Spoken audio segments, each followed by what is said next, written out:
Yeah, everything that we weren't allowed to do, we did it in this movie because it's Section 31. And it's still Star Trek. What a brand. You know, it was it was a lot of fun.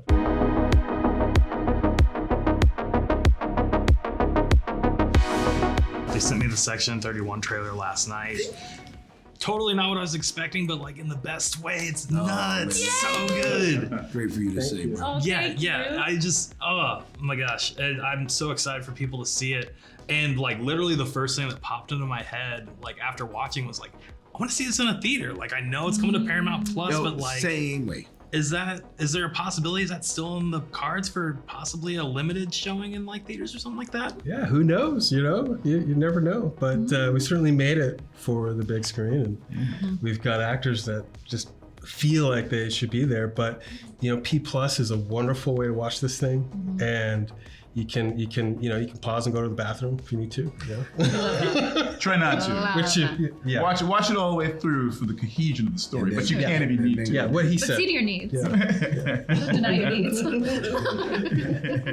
Absolutely. I had a question for you, Olatunde. How much discovery knowledge do you need to like get into the story? Because there might be people who want to see Michelle Yeoh, they want to see the cast and everybody, but you know, this is a story about Georgia. So how much foreknowledge do you need kind of jumping in? Well, you need exactly 0. Okay. You can hop right in.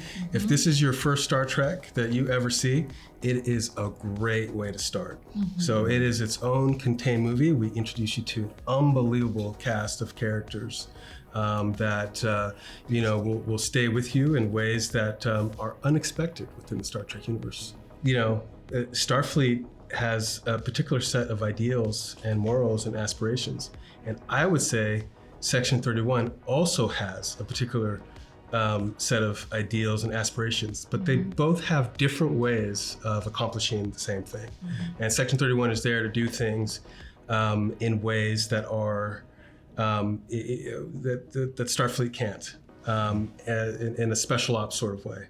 And Rachel's character, I'm trying to hand off to you. I'm trying to. It's a dish pass. Yeah, it's a bad pass. Well, I think she's straddling the divide between those two worlds, would we say? Trying to marry the Starfleet way of doing things and the Section 31 way of doing things. And over the course of the film, I think, you know, she goes on a bit of a journey in that space, ebbing and flowing, figuring out you know, which rule book is appropriate for which situation. Well said. Thank you. That was well said. Thank you so much. She might curve a bullet or two. Maybe. I don't know. Casey, of course, I'm sure you're aware Rachel Garrett appeared in Star Trek The Next Generation before this. How much of, you know, yesterday's Enterprise and any of that did you like look into before the role? Oh yeah, I looked into it. Yeah, as soon as I found out that she was a canon character, I was all up in there. And diving into just Star Trek as a whole, I did not, it wasn't really a huge piece of my viewing past, and now it is a large piece of my viewing present. Yes. It was a wild experience as an actor to like know your end point and sort of work backwards from there. That's a great follow-up because Omari, Sam, in terms of Star Trek, before this, were you guys people who watched Star Trek before? Was this completely foreign to you? What was it going in? Definitely not completely foreign. You know, you couldn't come up in the 70s and 80s and not be part of the Star Trek viewership, right? So between Roddenberry's world and between George Lucas's world, definitely I found a lot of play, you know? And so Sam definitely comes via being more of a fan of Star Trek growing up, but there was no way that wasn't on consistently in my household equally, definitely. And so to be a part of the family now is pretty amazing, man. In this 20-year acting journey, it feels like it's brand new again, almost at ground zero for Tunde and Alex and the team that have asked me to be a part. Yes, I watch Star Trek.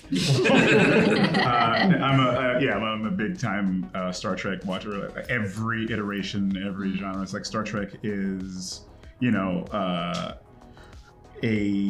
such an amazing sort of way of showing these moral plays. You know, like it sort of like brings up these issues and like presents them and like sort of talks about them in ways that aren't as overt, but are like really timeless. So being part of Star Trek, like this Section 31 does that also, but not in as much of an overtly subtle way. So to get to be in this, I've always been a Star Trek fan. So to get to now have my name, and which I'm already a part of the Star Trek world because I'm on lower decks. Oh yeah, Captain Vendome of the SS Compton. But shout out to Compton. Shout out to Compton. Kendrick. Shout out to you, Kendrick. Shout out to Kendrick. You know what I mean? They are like us. That was a lie. Drake diss is coming off. Look at you. What are we doing now? Where are we at? We shot this in Toronto. Be careful.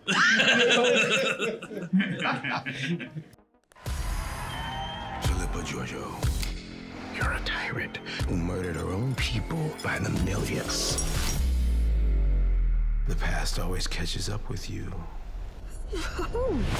Sam, I feel like your comedic instincts, I think You Should Leave, is a fantastic show. Does that play into your character at all, or is it kind of more of a straight character, kind of similar to Ted Lasso? Well, Ted Lasso was kind of similar too. He has a turn there. I think I play Quasi, and he's, I think, maybe the most on the sleeve reactionary character out of everyone. So he's commenting on situations that are happening in sort of like real way, like wait, why are we doing this? Well, like like Giorgio is like a dangerous character, like her history and things. So he's very much like skeptical of her, like, well, no, this is a dangerous. I don't trust this person. So I think a lot of the comedy from him comes from that. And yeah, I think nervous characters are realistic characters. You know what I mean? People are put in scary situations, and they were going to be like nervous about it. All the actors that I speak to, there's a distinct way you do things when you're in Star Trek. Like the script, you read what's on the page. They don't like a lot of improv and stuff like that. Was there any difficulty or a learning curve to it when you guys popped in, learning the tech speak and all that? What was the most difficult challenge for you guys? Sam, you should go. I think what's kind of different about Section 31 also is, the other iterations of Trek are very, naval, like it's a ship that has a hierarchy and, protocol and chain of command. Whereas like this ragtag bunch they have all these things, but it's a little bit murkier. And so, that also like kind of let Tunde let us kind of play with that and improvise like a little bit, while still like sticking to Craig's script. Very, very much a very brilliant script. But everything can be a little dirtier. But however, there is tech tech talk about made up science, and I had to do. And of course, ironically, it's these are theater guys.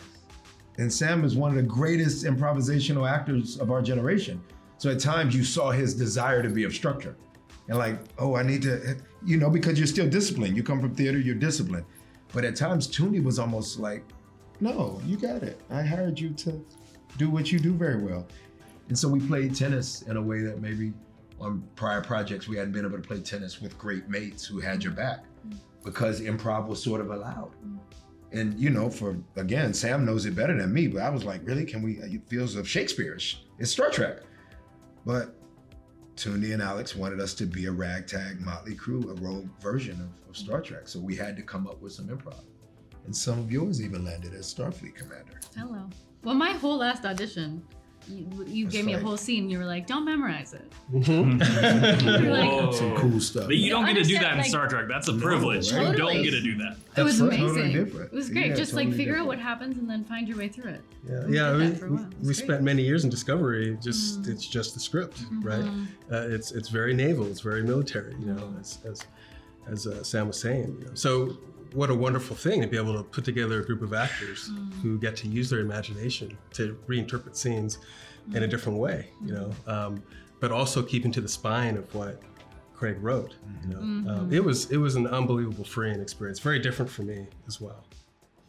Before you guys get out of here, Olatunde, I saw some wild things in the trailer. I saw a dude gearing up for a Superman punch, doing like the jump off. I see a guy who's just like augmented as all get out. I know that's not allowed under Federation protocol.